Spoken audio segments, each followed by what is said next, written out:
Ba-da-na-na-na-na.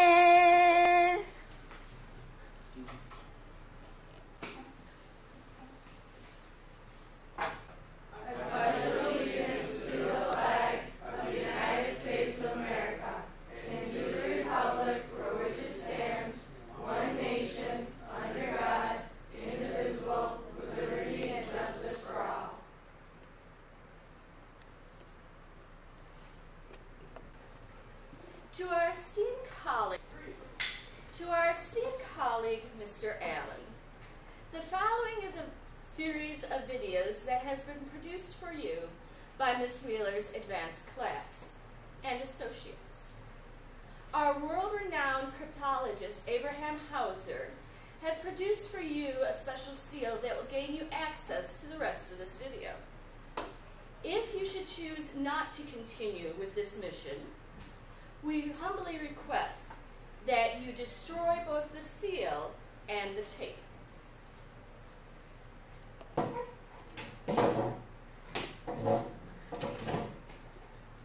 Yeah.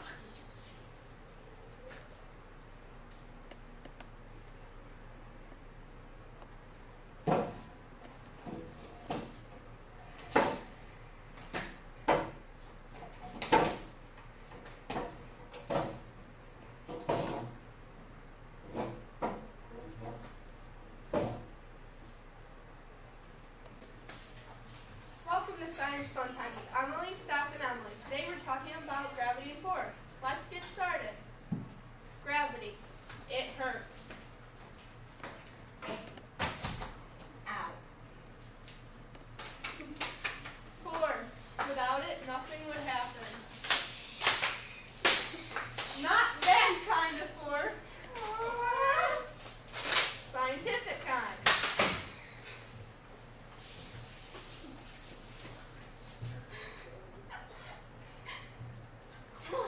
Again, without it, nothing would happen.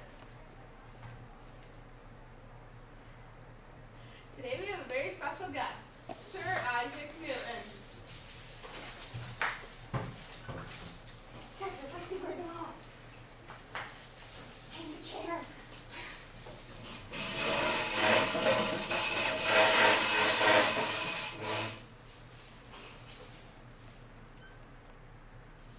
Hello. Hello. So Isaac, can you tell us about your laws of motion?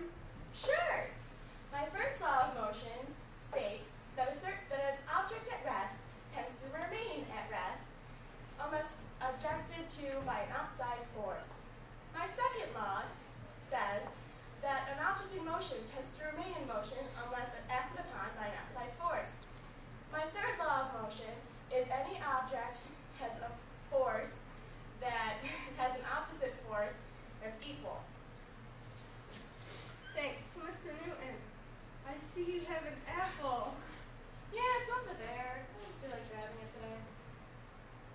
Why is that? I always have an apple with me because one day I was sitting under my apple tree doing my math stuff and whatever. Well, then an apple fell on my head. And I stood up and said, "It's gravity." Thank you. This is all the time we have with Isaac. Thanks. Okay. No. There. Then we put credits or two when we edit it. Stop. We still have to do force. Oh. Anyway, the world is full of forces. It holds things together and breaks them apart. It also starts and stops objects from moving and causes them to change direction. That's all the time we have on Science Fun Time today, kids. See you next time on... Wait! Wait! You see the radioactive note? Glows in the dark, it's purple, imported from Japan. Don't touch it, you'll blow up.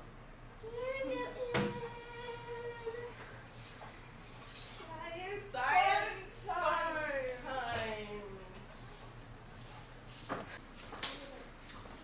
Why don't you introduce what's the name of your DVD?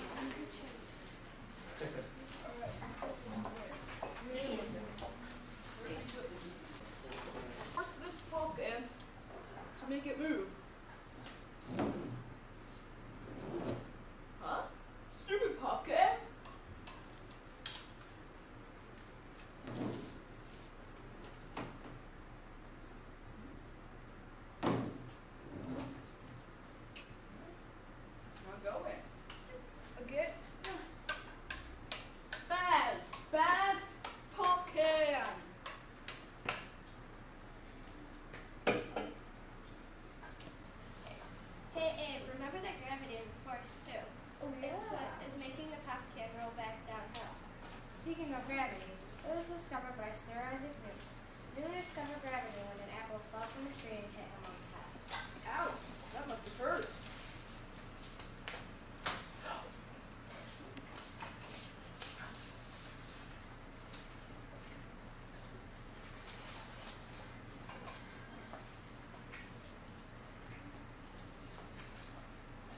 There are two major types of forces. There are distant forces, such as gravity or magnetism, and contact forces. Forces work in all directions. They keep objects together, slow objects down, and divide objects. One force acts while the other reacts. The farther the distance, the weaker the force. Invisible forces act on everything.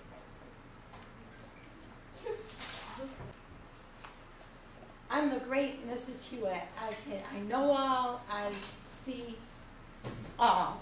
Yes, there is a desk in front of me, I can tell. Okay, I need someone from the audience. Someone, anyone. Someone named Zach to come and make sure that I cannot see what I'm not supposed to see. Can you see? Am I good? Now, I need my esteemed. I am here to tell about definitions, but first, Newton. I see Newton. A lot of Newtons. Newton 1, Newton 2. What does this have to do with what I'm doing tonight? We will soon find out. There is a group of children here, young ladies, 3 of them. And I think they did a skit. Yes. They had blades in school. Scary. Talking about force and gravity and things like this. Gravity is something that pulls things to the ground. Then there's another group. Let me see. 3 boys. Yes. Their initials make the word smizit. Motion. A can rolling across the floor. Is this correct? Anybody in the audience, is this correct? Must be not. And then acceleration. What is acceleration, you ask? Acceleration is the rate at which velocity, oh, excuse me, I have to take this. Yes? 1.2? Be right there. Yes. I have to finish this up first. Yeah, no problem. Yeah, I'll be right there. Sorry for the intrusion. At which velocity changes. And then there is another group with 2 A's and an M who will be speaking to you on velocity, the speed and direction an object is moving. Something about something that has 2 wheels, goes up and down the hills. A missing bicycle pump? I don't know what this has to do with anything, but it's there, all right up here in the head. I don't know. And then last but not least, there is a group of 2 ladies and a man. There was a movie once about 3 men and a lady. Oh well. Anyways, and they're talking about force, a push or pull that acts on an object. Well, my ladies and gentlemen, I hope I've amused you. If not, challenged your brains with my intense knowledge of the unseen and unheard. Thank you, and come back again soon.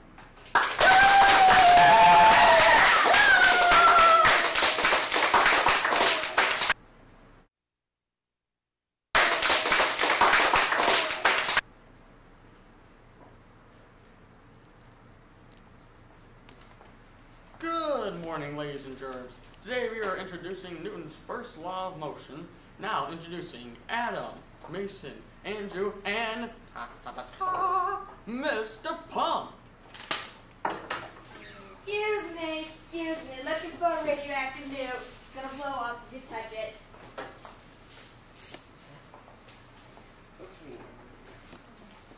Newton's first law of motion states that an object in motion has a tendency to stay in motion unless acted bound by an outside force. And an object at rest tends to stay at rest unless acted bound by an outside force. Our first demonstration for you all today proves the fact that an object at rest stays at rest unless acted upon by an outside force. Our object at rest will be a chalkboard eraser, and our outside force will be a piece of paper.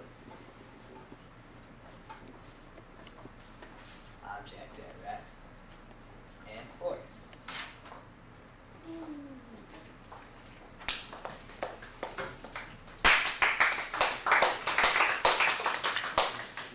Okay, our next demonstration proves both points of Newton's first law. An object at rest stays at rest unless acted upon by an outside force, and an object in motion has tendency to stay in motion. So, here's the object at rest. Mason is the outside force, and the bicycle pump was at rest until he unhatched it. Now, it's at rest, and now it's in motion. It's staying in motion until right here, the hinge on the bicycle pump. It causes the bicycle pump to stop, and that's the outside force for staying in motion.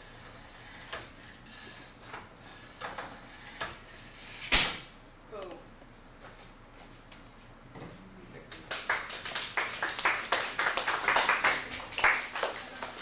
Well, that's all the time we have for today. Thank you for your time, and we hope you enjoyed our show.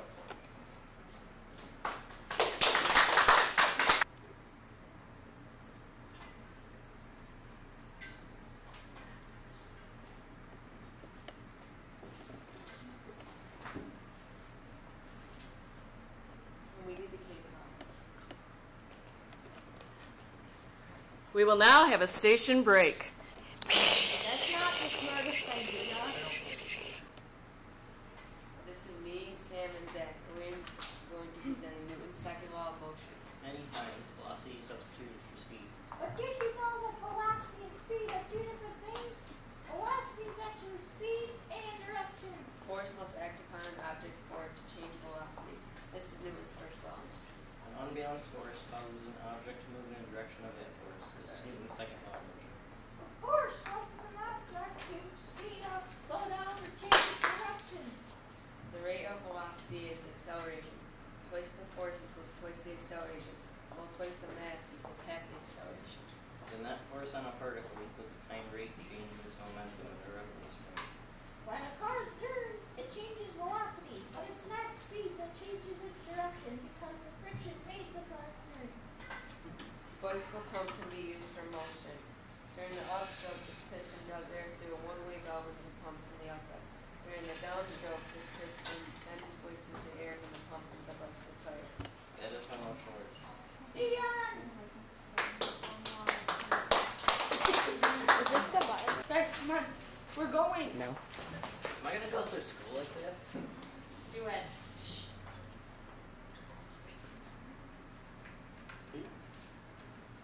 We're starting.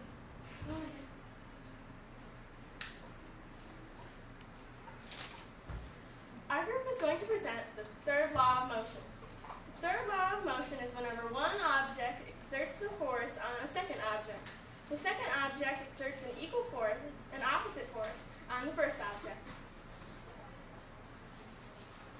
Now, my main goal of this experiment is to show you acceleration, deceleration, and free fall in the least boring way possible. So I brought in a really ugly looking ball so I can show you that no one is hurt in the doing of this experiment. And first, acceleration, the rate that you speed up over a period of time. So allow me to roll the ball in, and I got it looked like it hurt. Now introducing Alyssa with the formula. Okay, so the formula for acceleration is A equals velocity divided by time. The velocity equals, we're going to say that the initial velocity was 15 meters per second, and then the final velocity was 10 meters per second. And if you subtract the two, the difference is 5 meters per second. So in time, we're just going to say 10 seconds. So if you sub in acceleration equals 5 meters per second divided by 10 seconds, you'll get 0.5 meters per second per second. And yes, the units is meters per second or meters per second squared. Thank you for that, and thank you for that presentation, Lisa. Because now I plan to show you deceleration. This one is pretty much like acceleration in reverse when the object is slowing down along this path. So this one is less painful, so I hope this ball here doesn't fire a lawsuit against me. So as it speeds up, it slows down. And crap, but I still fell anyway, so. And now, my personal favorite, and last in line, the third, my personal favorite, free fall, which is pretty much like, which is just the way it sounds, free fall, when the object is falling without any other force except for what gravity has on it. Boy, I can't wait. So I'm just gonna stop talking. I'm just gonna drop this thing. Remember, it's not just fun; it's scientific. Wow. Thank you for listening to our presentation. I hope you understand the third law of motion. Any questions? Now you will have to excuse us. We have to go take pictures.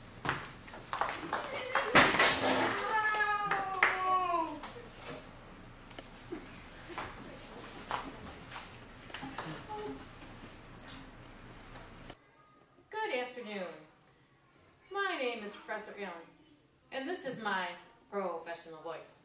Today, I'm going to demonstrate objects in motion, part of Newton's first law. I'm going to demonstrate this by tossing a paper wad into the air while walking. Get my gloves on here.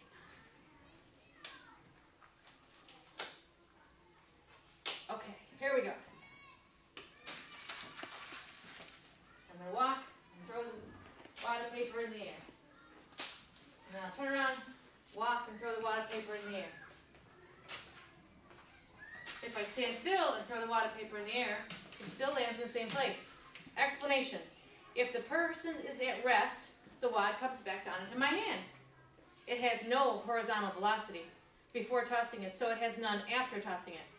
If the person is moving, the wad has horizontal velocity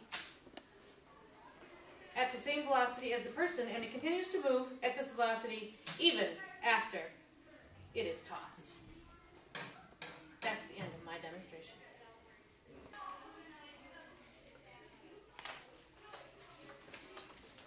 Hello, I'm Mr. Grierson.